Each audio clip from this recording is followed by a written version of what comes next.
네, 오늘도 좋은 하루가 시작되었습니다. 오늘 아침 모닝 브레드 시작하도록 하겠습니다. 기도함으로 시작하겠습니다. 오늘도 이곳에 우리와 함께 하신 하나님, 주님을 찬양하고 주님을 경배합니다.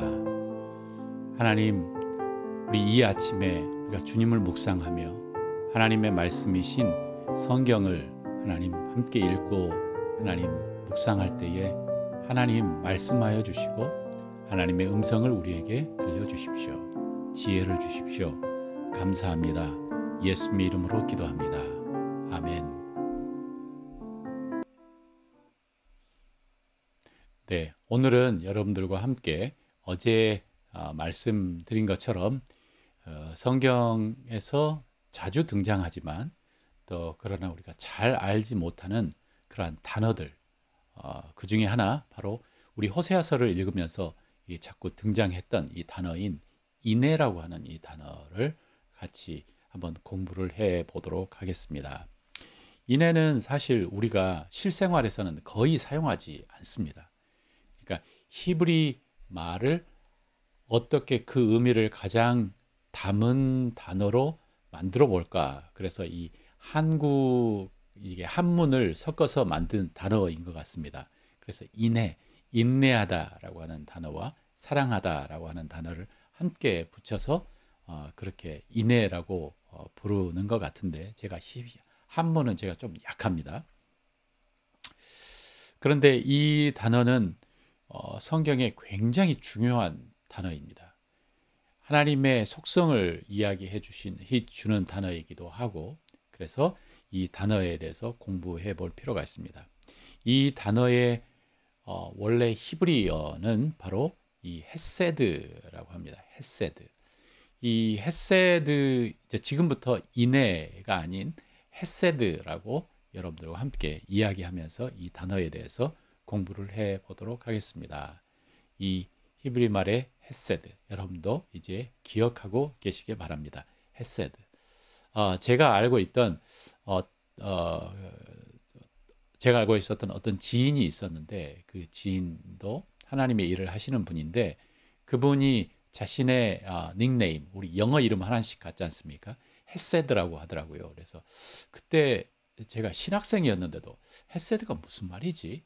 라고 생각을 했는데, 이게 정말 아름다운 단어이고 정말 이렇게 중요한 단어이었는지는 제가 후에 히브리어를 좀 더 깊이 공부하면서 제가 알게 되었습니다.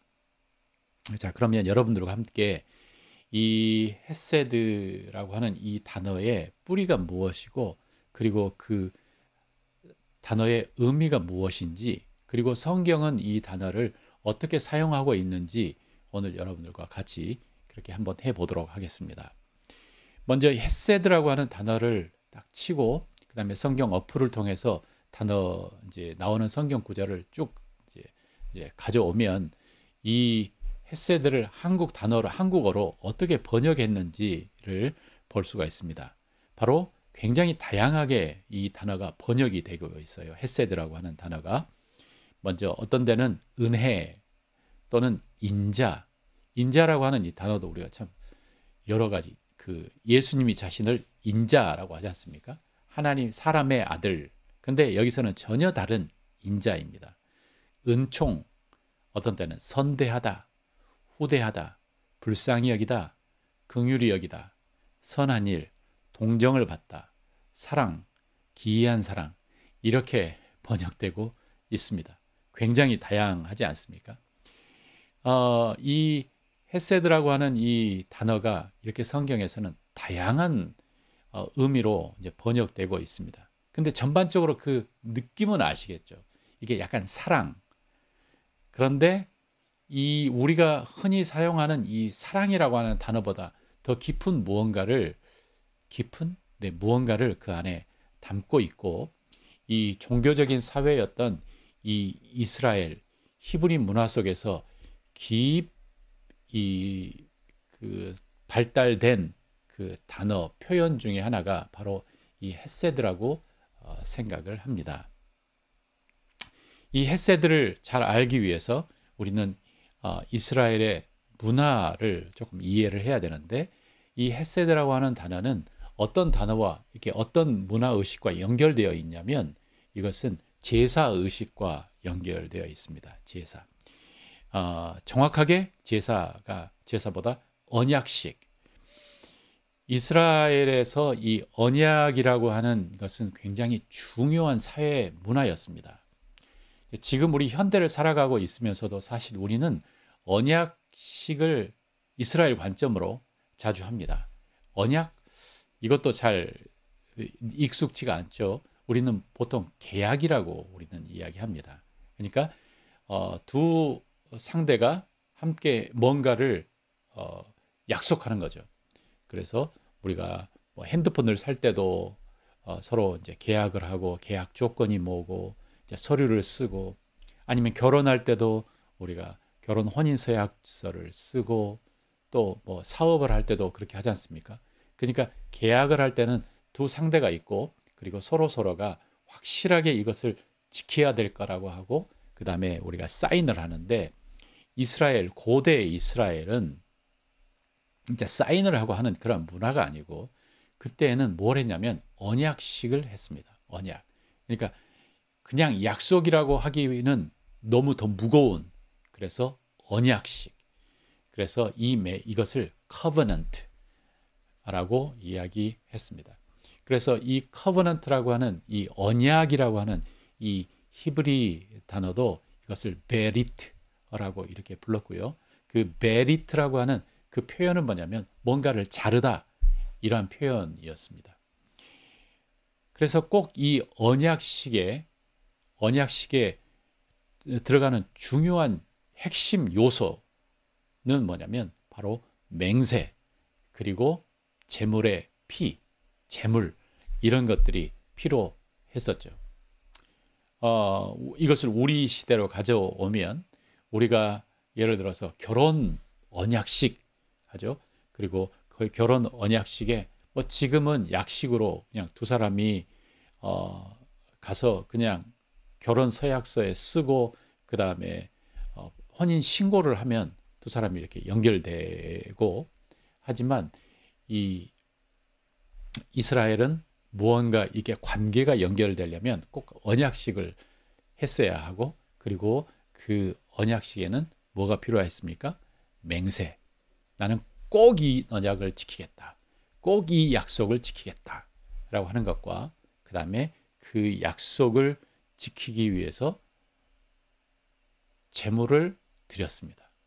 그러니까 이것도 재미있는 히브리 사람들의 문화, 당시 그 사람들의 문화에 있는데 뭐냐면 동물을 잡고 제물을 바치고 이제 피를 나누고 그 다음에 그 동물을 보면서 내가 만약에 언약을 지키지 않는다면 나는 이 동물처럼 나는 죽을 거야.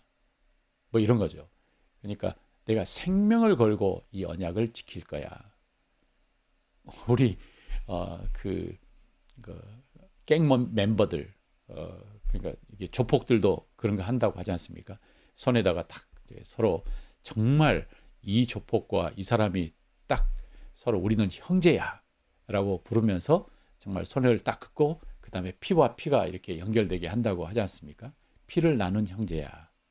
이처럼 언약식을 통해서 그때 사람들도 우리는 직접 한 부모로부터 피를 나눈 형제는 아니지만 그러나 우리는 언약식을 통해서 우리도 마찬가지로 피를 나눈 관계가 된 거야 라고 이렇게 한 거죠. 그리고 이 언약식을 이제 끝나고 난 후에 뭐라 하겠습니까? 그 남았던 그 재물 그 고기를 구워서 먹고 그다음에 잔치도 하고 이게 전체 언약식에서 있었던 내용입니다. 그게 약식이든 아니면 그게 국가와 국가 사이에 있는 정말 큰 언약식이든 그 메인 중요한 핵심 포인트는 뭐냐면 이 사람들이 이걸 언약식 약속하는 식이라고 그 세레모니라고 이야기했고 그것에는 맹세가 있었고 그것에는 제물과 피가 있었다. 피로 나눈 약속이다. 하는 이 내용, 이제 그 의미가 그 안에 담겨 있습니다. 이 언약식 하고 난 후에 그 다음에 중요한 것은 뭐냐면 그 각자 상대 그 사람들이 얼마나 신실하게 그 언약을 지키는가가 중요하겠죠. 그죠? 언약을 한 사람이 깨버리면 이 언약식은 깨어져 버리고, 그리고 또 여기서 파생되는 게 뭐냐면 내가 너를 공격하겠다, 아니면 내가 너를 법적으로 고소하겠다라고 하는 그 근거가 뭐냐면 바로 이 언약입니다. 언약식. 그러니까 이 나라가, 이제 나라와 나라가 언약을 맺었다고 생각을 해봅시다. 그런데 이 나라가, A라고 하는 나라가 B라고 하는 나라를 공격을 하는 이유, 뭔가 근거가 있어야 돼. 합당한 이유. 우리 그 사극에 보면 막 그런 거 나오지 않습니까? 합당한 이유가 뭐냐면 바로 언약식에 근거해서, 이 언약에 근거해서 너희들이 언약을 깼기 때문에 내가 너를 공격하겠다, 이런 거죠.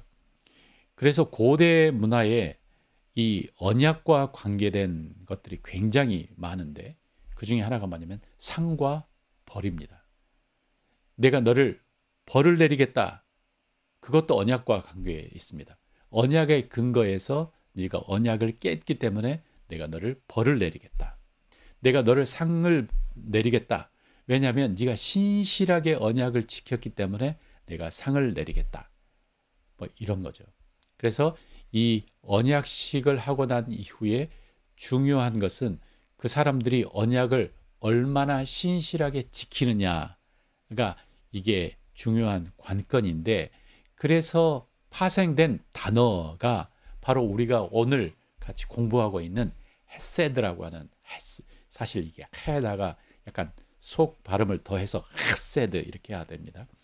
헤세드라고 하는 이 단어가 파생되었고, 그리고 이 단어의 뜻은 무슨 의미냐면 내가 당신과 언약을 맺었기 때문에 이 언약을 목숨을 걸고 신실하게 지키겠습니다 라고 하는 의미가 그 안에 담겨 있는 거죠. 언약에 근거해서 그 언약을 신실하게 지키겠습니다. 이게 헤세드라고 하는 단어예요. 그리고 그 헤세드라고 하는 단어를 성경은, 영어 성경이나 한국 성경은 뭐라고 번역을 하냐면, 조금 전에 우리가 이제 읽었던 것처럼 인자함, 은혜, 그리고 사랑, 그리고 영어 성경은 자주 steadfast love 이렇게 합니다. 지속적인, 변하지 않는 사랑인 거죠. 그러니까 이때 사람들의 그 사랑이라고 하는 개념도 지금 현대를 살아가는 우리에게 사랑, 로맨스, 로맨틱 하는 것은 뭔가 약간 좀 더 이게 감각적인 feeling이 느껴지는 거죠. 그래서 내가 당신을 만났을 때 가슴이 막 두근두근 거리고 내가 너를 사랑하는 것 같아. 그랬는데 이 사랑이, 이 감정은 금방 없어져 버리는 거니까, 사랑이 없어지면 내 사랑이 없어졌나 봐. 이제 우리는 더 이상 사랑하지 않아. 라고 이렇게 현대에는 그러한 경향이 있는데, 그때 당시에 사람들에게 사랑이라고 하는 그 단어가 어디에서 왔다고요? 헤세드라고 하는 단어에서 왔고, 그 단어에서 이야기하는 사랑의 개념은 나는 언약을 맺었기 때문에 그 언약을 신실하게 지킬 거야. 따를 거야. 뭔가 더 책임, 뭔가 더 행동, 이런 뉘앙스가, 이러한 포인트가 강한 거죠. 그때 사회에서. 그래서 지금도 물론 이 신용 사회이고 신뢰가 중요하지만, 그때 사회에서는 정말 신뢰가, 신용이 굉장히 중요합니다. 그러니까 이 사람이 신실하다, 이 사람이 헤세드한 사람이다 라고 하는 것이 그 사람의 그 사람을 이제 살게 하고 그 사람의 가치를 높이는 것입니다.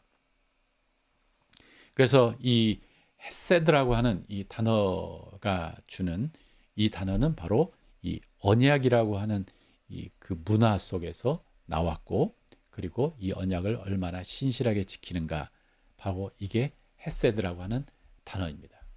하나님은 이 하나님께서 사람들에게 메시지를 전할 때는 갑자기 하늘에 있는 어떤 단어를, 하늘에 있는 메시지를 툭 던지면서 이게 나의 뜻이야 이렇게 전하지 않지 않습니까? 하나님은 진짜 우리의 눈높이에 맞춰서 하나님의 뜻을 전달하십니다. 그러니까 그 눈높이는 뭐냐면 그때 우리의 문화와 우리의 상황을 통해서 우리에게 하나님의 메시지를 전달하시는데, 하나님께서 이 언약식 그리고 이 헤세드라고 하는 이 단어를 하나님께서 사용을 하셔서 하나님의 뜻을 우리에게 전달하십니다. 그래서 하나님은 우리 뭐라고 하냐면 언약의 하나님이시다. 하나님은 이 우리와 어떤 관계를 맺어 가실 때 어떻게 하냐면 먼저 언약을 하십니다. 언약식을 하십니다. 구약, 그 시내산의 언약도 마찬가지죠. 이스라엘 백성들을 데리고 와서 언약식을 하고 난 이후에 뭐라고 하냐면 나는 이제 너의 하나님이다. 너는 내 백성이다. 언약으로 우리는 서로 묶였다. 나는 너의 남편이다. 너는 내 아내다. 우리는 함께 언약으로 묶였다. 그래서 언약식을 했기 때문에 내가 해야 되는 하나님의 역할은 무엇이냐면 헤세드다. 그러니까 하나님이 이제 나는 헤세드 하나님이야. 신실하신 하나님이야. 우리 그렇게 찬양하지 않습니까? 신실하신 하나님이야. 이 말은 뭐냐면 언약을 맺었기 때문에 그 언약의 조건을 확실하게 신실하게 지킨다. 이게 언약, 헤세드의 하나님, 신실하신 하나님. 우리에게도 하나님께서 이야기하십니다. 너도 신실히 해야 되지. 너도 헤세드 해야 되지. 이해가 조금 되시죠? 그죠? 그러니까 이렇게 이 헤세드라고 하는 이 단어를 여러분들이 이해를 하시면 이제 성경의 깊은 더 민감한 뉘앙스까지 우리가 이해할 수 있습니다. 그러니까 어제 우리가 호세아서를 읽으면서 하나님께서 그렇게 이야기하지 않습니까? 백성들이 막 우리가 여호와께로 돌아가자, 하나님을 알자, 하나님을 진짜 알자라고 그렇게 노래를 했지만 하나님께서 하신 그 정죄의 선포는 뭐냐면 너희들에게 인애가 없다. 너희들의 인애는 아침에 있었다가 사라져버리는 이슬 같다.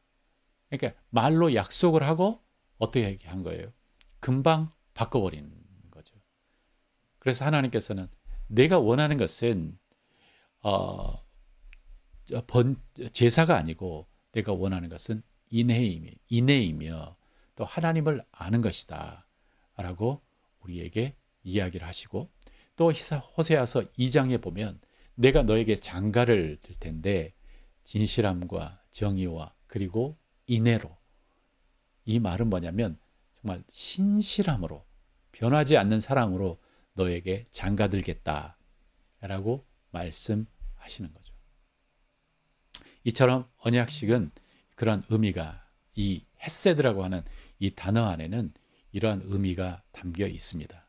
그래서 정리를 해보면 이 모든 관계는 언약을 통해서 맺어진다. 하나님과 사람들과의 관계는 언약을 통해서 맺어진다. 그래서 우리는 성경에는 두 가지 언약이 있었죠.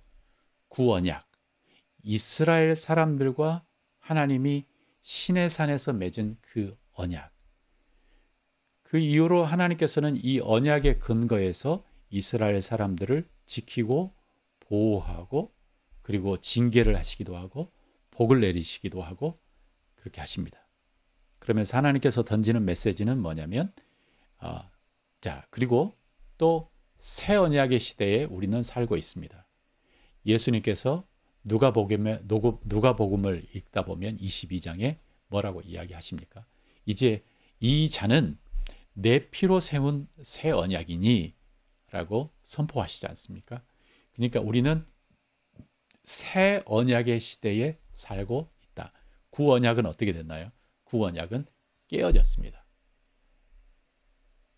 예레미야서, 이사야서, 또 오늘 호세아서 우리가 읽으면서 이것은 언약을 맺은 한 당사자인 사람이 신실하지 않았기 때문에 조건을 깨버린 거죠. 그러니까 이 언약이 깨어졌고, 그래서 하나님께서는 다시 예수님을 통해서 우리와 언약식을 맺습니다. 언약식에는 뭐가 필요한다고 그랬죠? 맹세와 피가 필요하죠. 예수님께서 자신이 맹세하십니다.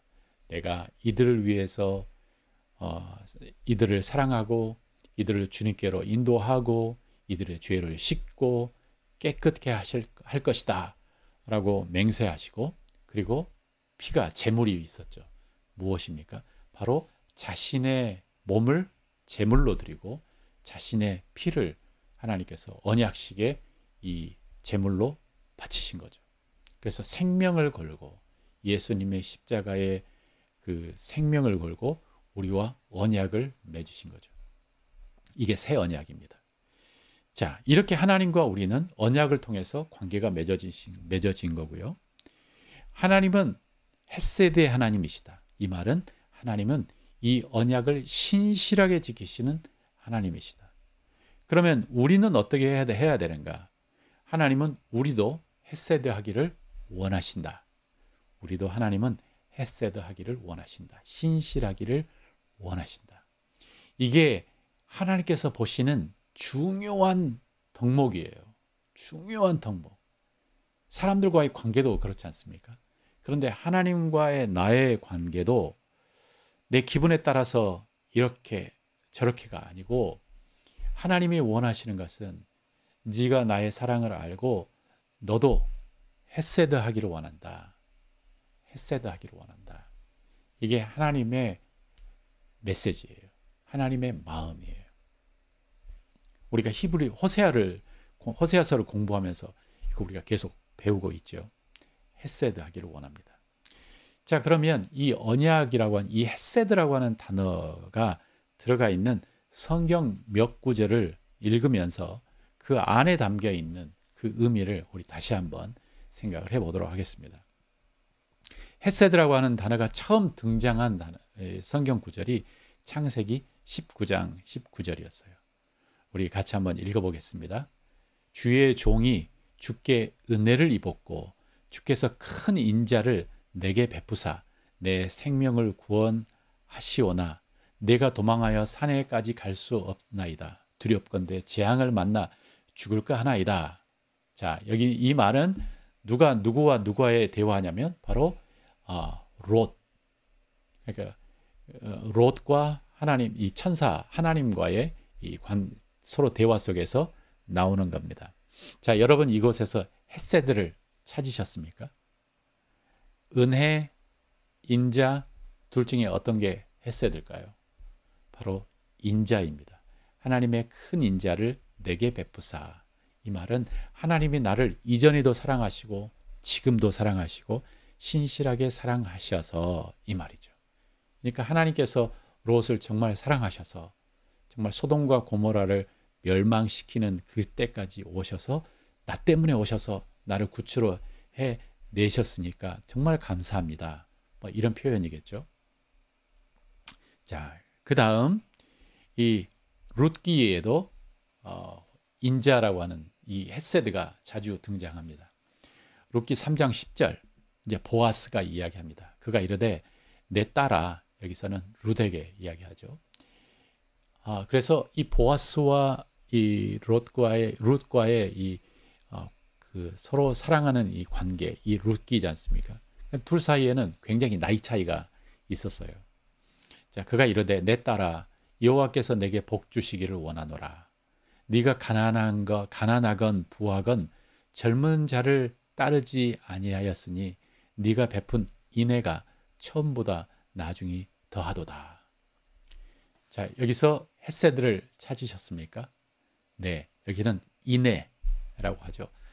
네가 베푼 인애가, 그러니까 이미 룻은 인애를 보였죠. 누구에게 보였냐면 바로 나오미에게, 자신의 시어머니에게 나는 당신과 함께 하겠습니다.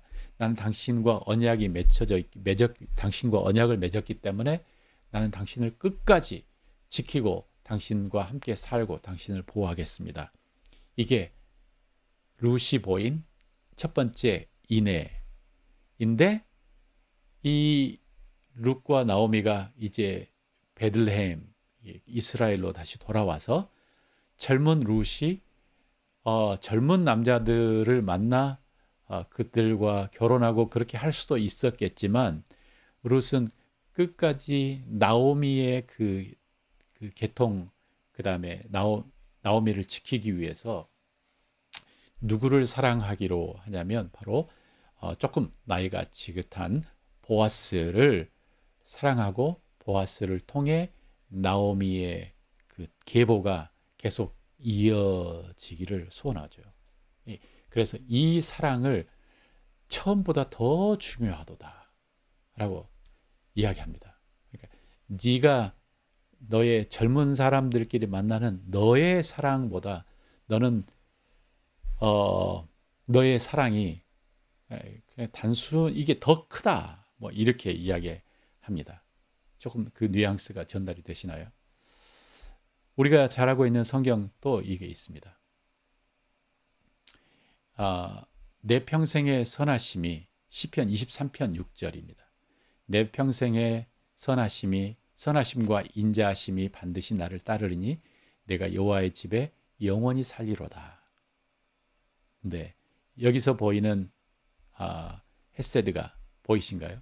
네, 인자하심이라고 하죠.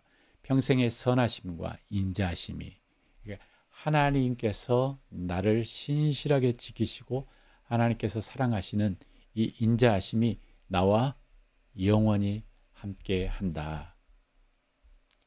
자, 제가 또 우리 시편을 보면 하나님의 인자하심을 이렇게 계속 선포하는, 이제 하나님의 인자하심을 선포하는 성경 이 시편이 많이 나와요.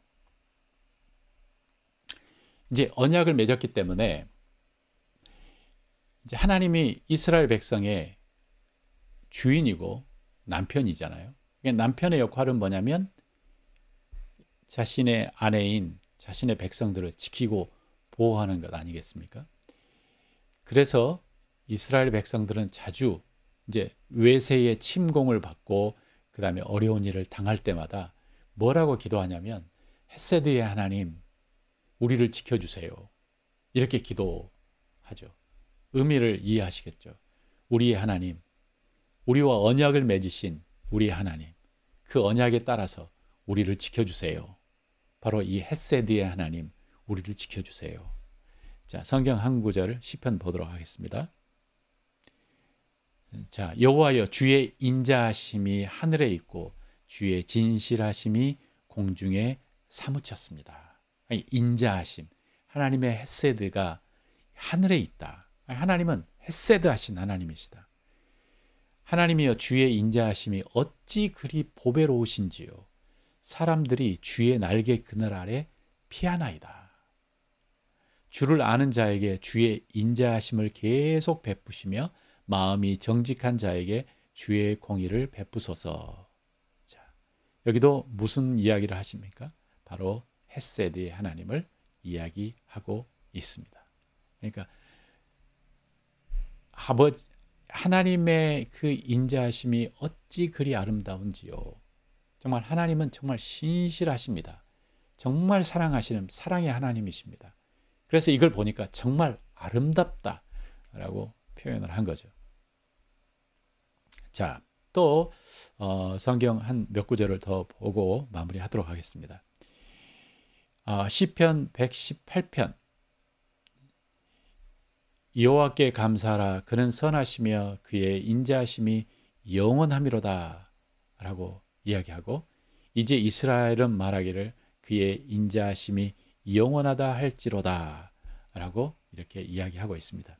오늘 여기에는 제가 갖고 오지 않았지만 시편 136편은 이제 시편 136편은 이스라엘 사람들의 노래가 나오는데, 그 노래는 뭐냐면 이제 먼저 제사장들이 큰 소리로 하나님은 하나님의 능력과 하나님의 권능이 크시도다. 그러면 그 백성들이 여호와의 인자하심이 영원하리로다 라고 이렇게 화답하는 그 이야기가 이제 시편 136편에 이렇게 나옵니다. 그처럼 이스라엘 백성들이 그 열방의 그 사이에서 자신을 붙잡고 살 수 있는 그 근거의 뿌리는 무엇이었냐면 바로 하나님은 헤세드 하시다 라고 하는 이 신앙이었죠. 하나님은 신실하시다. 약속하시면 약속을 끝까지 지키신다. 헤세드의 하나님. 자, 잠언 말씀도 한 개 보겠습니다.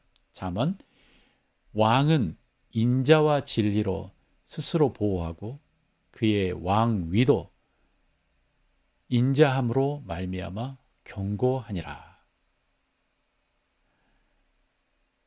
여기서 인자라고 하는 단어가 헤세드가 2번이 나옵니다. 그래서 여기서 재밌는 것은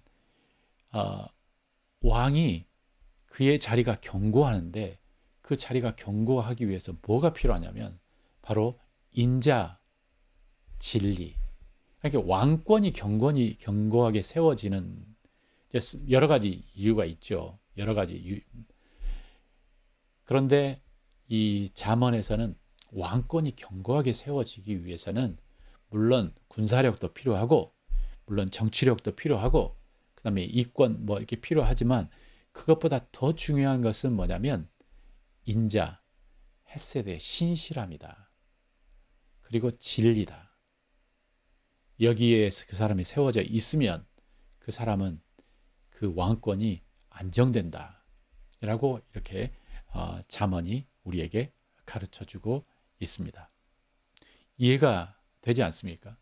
그러니까 그 리더십이 굳건하게 세워지기 위해서는 그 리더가 가지고 있어야 될 그 정말 핵심 성품, 그것은 뭐냐면 신실함인 거죠.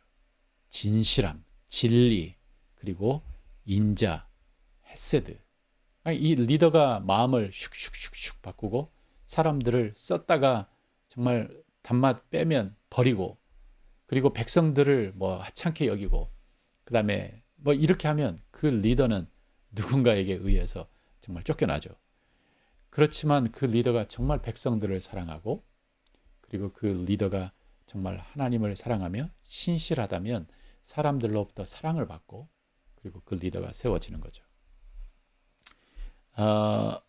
마지막 우리 미가서 말씀을 보고 마무리하도록 하겠습니다.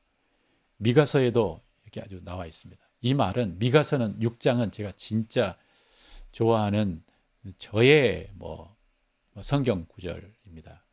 여기서 이제 미가 선지자와 이스라엘, 여기도 북이스라엘 사람들이죠. 서로 이제 말다툼이 있고 특별히 이 미가서는 마치 하나님이 이 이스라엘 백성과 법정에서 서로 논쟁하고 서로 논박하는 약간 그런 그림으로 이 미가가 이 성경을 써가고 있습니다. 그래서 미가 6장에 보면 뭐라고 하냐면 이 사람들이 내가 어떻게 하나님께 나아가야 되겠냐, 내가 어떻게 하나님을 기쁘시게 해야 되겠냐, 내가 솔로몬 때처럼 내가 천천의 수양과 만만의 수양을 바치고 기름을 정말 강물처럼 흘러내야 되겠냐, 아니면 내 아들까지라도 내가 바칠까? 라고 했을 때 미가 선지자를 통해서 하나님께서 말씀하시는 것은 바로 이 말입니다. 사람아, 주께서 선한 것이 무엇임을 너에게 보이셨나니 여호와께서 내게 구하는 것은 오직 정의를 행하며 인자를 사랑하며 겸손하게 내 하나님과 함께 행하는 것이 아니냐. 여러분 여기서 헤세드를 찾으셨나요?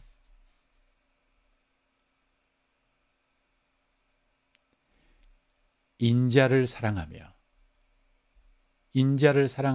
이게 무슨 의미일까요? 이제 여러분들이 헤세드라고 하는 단어를 이해하시기 때문에 이게 무슨 의미인지 이해가 되실 거예요. 인자를 사랑하며 하나님께서 원하시는 것은 정의를 행하고 그리고 인자를 사랑하며 겸손히 네 하나님과 동행하는 것이다. 인자를 사랑한다. 헤세드 하기를 원한다. 헤세드죠. 그 헤세드를 사랑해라. 신실함의 그 가치를 네가 진짜 소원하고 그 신실함의 가치를 붙잡아라. 그리고 약속을 했기 때문에 그 약속의 근거에서 신실하게 사랑하는 그 사랑을 붙잡아라. 신실해라. 이 표현인 것입니다. 이 표현이 한국말로 담기는 어려워요.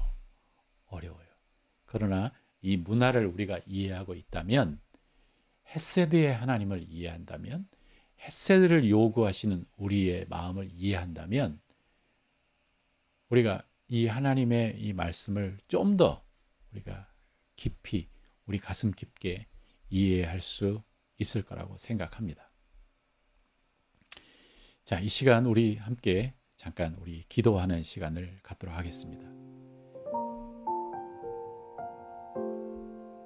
하나님은 헤세드의 하나님이십니다. 이 헤세드의 하나님을 우리가 의심할 필요는 없습니다. 왜냐하면 이 역사를 통해서 하나님은 증명하셨습니다. 나는 헤세드의 하나님이시다. 하나님은 언약의 하나님이시다.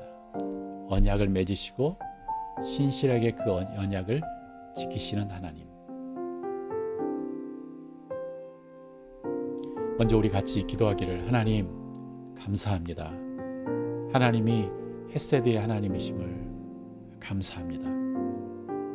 하나님께서 예수 그리스도의 보혈의 피로 우리를 깨끗게 하시고 우리를 하나님의 자녀 삼으시고 하나님이 우리를 사랑하신 그 사랑을, 하나님 변하지 않는 그 사랑을 하나님 우리가 다시 한번 아버지 하나님 이해합니다. 헤세드의 하나님 감사합니다. 찬양합니다.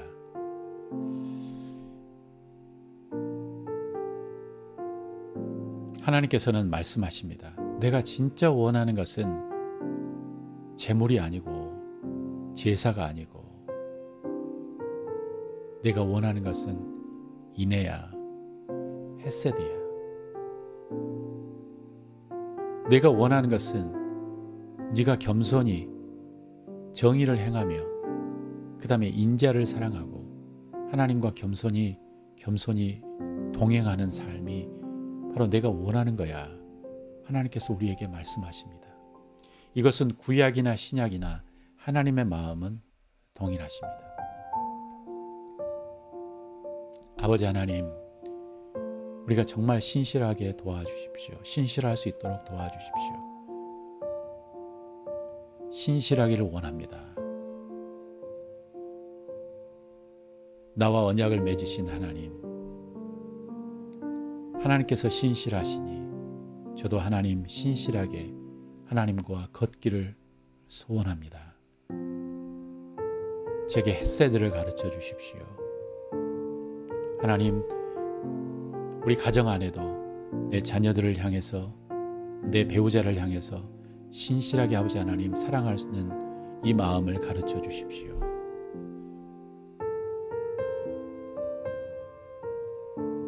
주님 찬양합니다. 주님 경배합니다. 주님 높여드립니다. 예수님 이름으로 기도합니다. 아멘. 아멘. 오늘도 좋은 하루 되시기를 바랍니다.